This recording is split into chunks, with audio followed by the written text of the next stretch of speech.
One of the things I love to do when I'm running a Greyhawk campaign is to bring in famous NPCs, and I want to talk about that today on Greyhawk Rundown.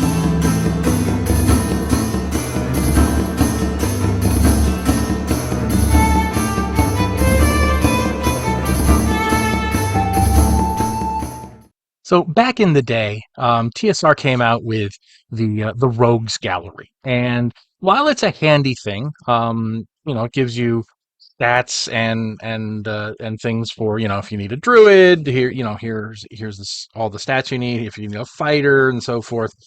But one of the things that really struck me about this book was the last section where it's called personalities, and there's only like 6 pages or so of it, but it gives you a bunch of PCs that were played by various people in and around the TSR orbit at the time.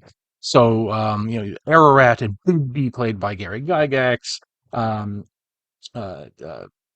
Fletcher Dundaria by Bob Waldbauer, and Eric's cousin and Gormadoc and Lanolin and things like that.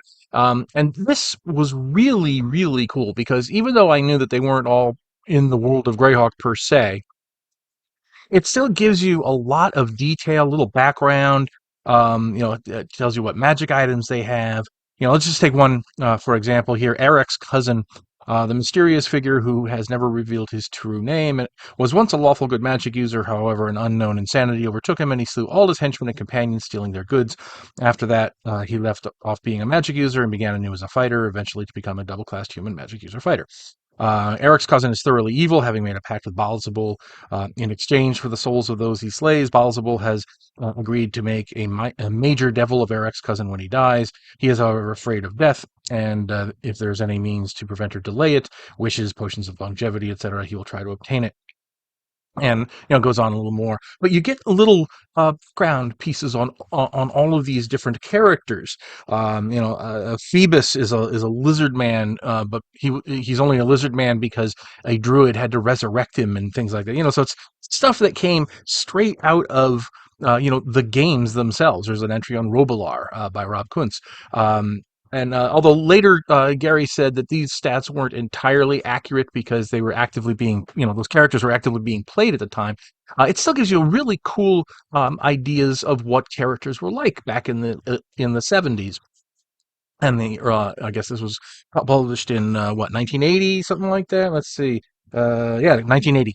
So, and that got me thinking that if I start including some of these characters in my game, it'll make things feel a little more realistic because these are famous characters. A ghoul leaps out and attacks you. What do? I call upon my gods to vanquish the foul creature.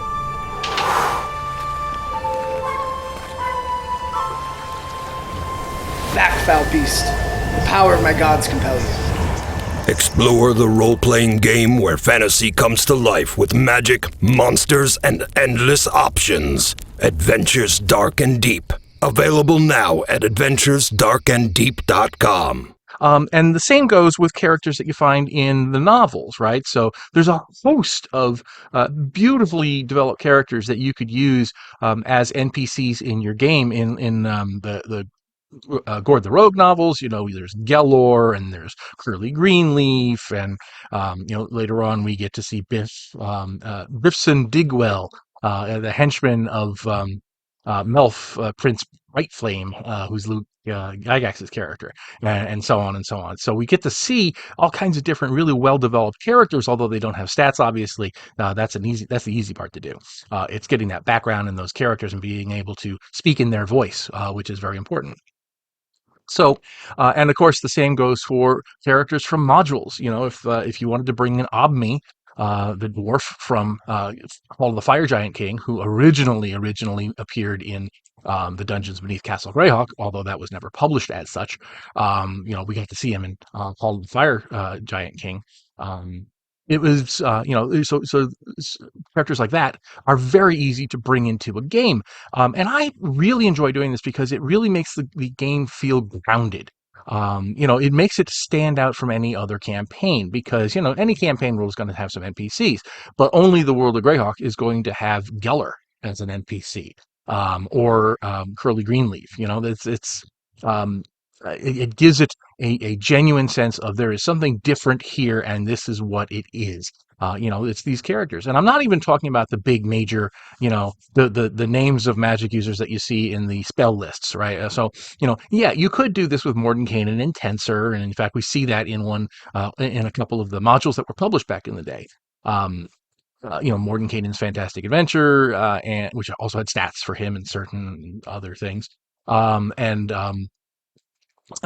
so you get to see these characters, but I wouldn't even do it with the big major characters. I think that's actually too much. It makes it feel a little more like Forgotten Realms, where you have, the famous wizards and stuff sending PCs out on quests all over the time, and they're basically godlike figures.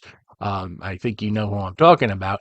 And so, but if you go with the second tier characters, for example, I love using Biff, Melf's henchman. I love using him. He's a smart aleck. He's a thief.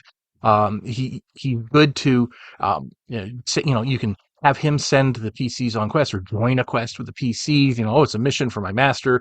But we have to keep it, quiet. So we don't want to draw attention to the fact that he's being involved. Things like that. Or if you take a character from a module and just put that character in a completely different context. So if you have Otis from Temple of Elemental Evil, once you've run that game, Otis can show up in other places too, right? There's nothing that says he's bound to always be in the vicinity of the temple if the temple's already been taken care of. So you could see him show up in the Luna or Greyhawk or the Wild Coast or whatever, and that would actually really tie things together. And in fact, it's that kind of connective tissue. It makes it a living world, right? Because everybody's not just static and waiting for the PCs to stumble in and encounter them and then move on, and you never hear from them again. If you see these characters as repeating, showing up in places, they don't even have to be the focus of anything, right? It's just you're in a tavern and you notice, oh yeah, that woman there, that looks like Yade from a couple of years ago when you were in Nulb, that kind of thing. It can really add a sense of continuity to a game that I think you could really take advantage of, and especially if these are very well developed characters and you get to speak in their voice, it's going to make things very distinctive, and I think it's really going to help. Which is not to say that you can't have your own NPCs too, but mixing them all together, especially if you've got players who are relatively aware of the setting and aware of the different characters and the lore and stuff. Maybe they've read some of the books. That kind of thing. I think it would really be a treat. I know it is to me whenever it happens to me if I'm playing in a game, which is rare enough. And one of the figures that I know from another source shows up there. I love that kind of stuff because it really says to me, okay, this is Greyhawk. This is different because this person is in Greyhawk and he's not anywhere else. So all that said, I think using NPCs in your game that are relatively famous. I wouldn't go with the top tier ones, because then they just come off as, godlike quest givers, and I don't think that's a good thing. But if you use the middle tier ones, the ones who are one step removed from those lofty realms of people that you see in spell lists, then I think you really got something going there, and I think it really, really helped the game. Let me know in the comments if you've done this yourself at all. Is this something you've played with? Have you ever used an NPC yourself? I've done it with, as I mentioned, I've done it with Biff. I love using him as a character, so I'd love to hear if you've done anything similar to that. So, anyway, hope you're having a wonderful, wonderful day, and talk to you all later. Thanks for watching today's video. Please remember to hit the like button and subscribe to the channel. Below you'll find links to my Patreon, which helps make these videos possible. You'll also find the web store where you can buy my books, and my blog where you'll find all sorts of free downloads and other articles. Thanks, and have a great day.